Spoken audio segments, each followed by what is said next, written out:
संजय राऊत यांना न्यायालयानं ही शिक्षा सुनावल्यानंतर राजकारणामध्ये मोठी चर्चा झाली. खळबळ उडणं तर स्वाभाविक होतं.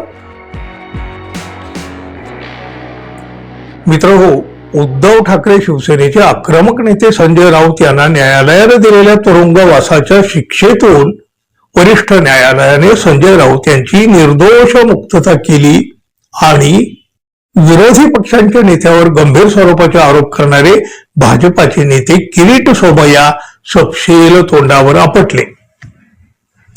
संजय राऊत यांनी किरीट सोमय्या यांची पत्नी मेधा सोमय्या यांच्यावर शौचालय घोटाळ्याचे आरोप केलेले होते. या आरोपानंतर मेधा सोमय्या यांनी संजय राऊत यांच्या विरुद्ध मानहानीचा दावा दाखल केलेला होता. मीरा भाईंदर महापालिकेतील शौचालय बांधण्याच्या कामातील 3,90,00,000 रुपयांच्या घोटाळ्याची बातमी दैनिक सामनानं एप्रिल 2022 मध्ये दिली होती.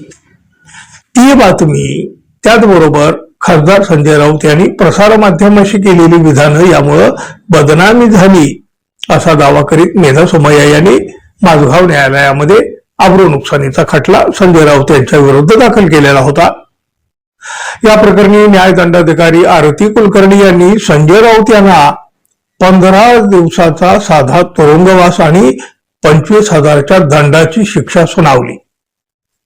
संजय राऊत यांना न्यायालयानं ही शिक्षा सुनावल्यानंतर राजकारणामध्ये मोठी चर्चा झाली. खळबळ उडणं तर स्वाभाविक होतं. संजय राऊत यांनी मात्र या न्यायालयाच्या या निकालावर सत्र न्यायालयामध्ये अपील केलं.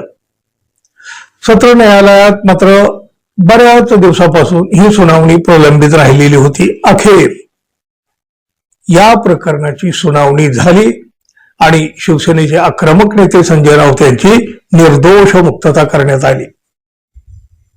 माझगाव न्यायालयानं संजय राऊत यांना शिक्षा सुनावल्यानंतर संजय राऊत यांनी सत्र न्यायालयामध्ये धाव घेतली होती आणि तेव्हाच सत्र न्यायालयाने त्यांच्या शिक्षेला स्थगिती दिली होती.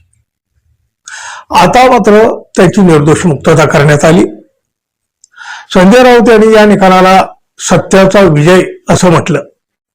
प्राध्यापक डॉक्टर मेधा सोमय्या यांची व्यक्तिगत मानहानी करण्याचा कोणताही उद्देश नव्हता. या घोटाळ्याच्या संदर्भामध्ये आमदार प्रताप सरनाईक यांनीच तक्रार दाखल केलेली होती आणि त्याच्या आधारे हे वक्तव्य केलेलं होतं.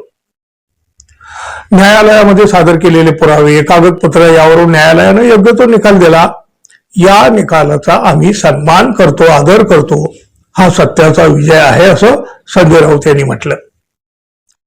सत्र न्यायालयाच्या या निकालामुळे उद्धव ठाकरे शिवसेनेतून मात्र मोठ्या प्रमाणात आनंद व्यक्त करण्यात आला.